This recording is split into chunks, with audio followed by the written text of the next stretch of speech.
तर भाऊ एका दिवसात कराडमध्ये काय खाऊ शकता हे सांगणार आहे मी एका मिनिटात। तर पहिल्यांदा जा न्यू बॉम्बे रेस्टॉरंटमध्ये आंबोळी खायला। 100 वर्ष जुनं असणारे हे ठिकाण आहे। अशी आंबोळी जगात कुठेच मिळत नाही। यापुढे प्रसिद्ध डोसे सुद्धा फिके पडतील। सुरेख, खूप क्रिस्पी आहे, लई भारी चटणी आहे। खरं तर लसूण आणि फुटाणा आहे फक्त, पण त्या लसणाचा स्वाद इतका अप्रतिम आहे आणि काही कढीपत्त्याची पानं सुद्धा आहेत त्याच्यामध्ये। चटणी गेम चेंजर आहे। म्हणजे चटणी जी आहे ना ही फुटाण्याची, ही आंबोळीची चव अजून एनहान्स करते। खूप भारी।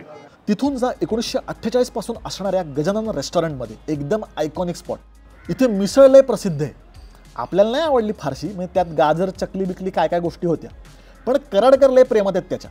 मे बी माझं मिसळचं एक्सपेक्टेशन खूप जास्त होतं, इथून त्या लेवलची नाही आहे। थोडं मिसळचा इम्प्रोवाइज प्रकार वाटतोय।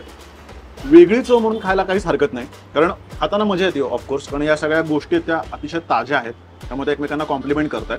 बाकी पदार्थ पण इथे चांगले मिळतात, त्यामुळे कराडला हा स्पॉट मस्ट आहे। त्या पुढचा स्पॉट म्हणजे कराडची ओळख साईनाथ वडापाव, बेस्ट वडापाव।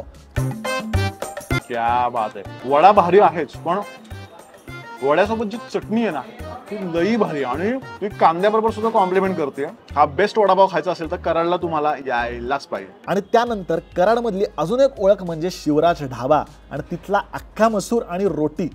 जबरदस्त चव, खुसखुशीत रोटी आणि मुलायम अख्खा मसूर। छान मला या गोष्टीचं वाटतंय, पण मसुराची जी चव आहे ना ती कुठेही गेलेली नाही। जनरली आता एवढी जेव्हा ग्रेव्ही येते त्यामुळे असं वाटतं की ग्रेव्ही आहे त्यामुळे खूप स्पायसी असेल, अजिबात नाही। प्रचंड माइल्ड आहे आणि ओरिजिनल मसुराची चव अप्रतिम येते। जबरदस्त कळला येतोय, म्हणजे कुठली पनीरची किंवा पंजाबी भाजी ना झक मारेल या लेवलला हा मसुरा जे आहे, अख्खा मसूर, हा रोटीला कॉम्प्लिमेंट करतोय। तर भाऊ एका दिवसात कराडला एवढंच खाऊ शकलो। अजून काय राहिलं असेल तर सांगा की कमेंटमध्ये। आणि गजानन मिसळच्या प्रेमात नाही म्हणून राग नका मानू भाऊ, आपण कराडच्या लई प्रेमात आहे।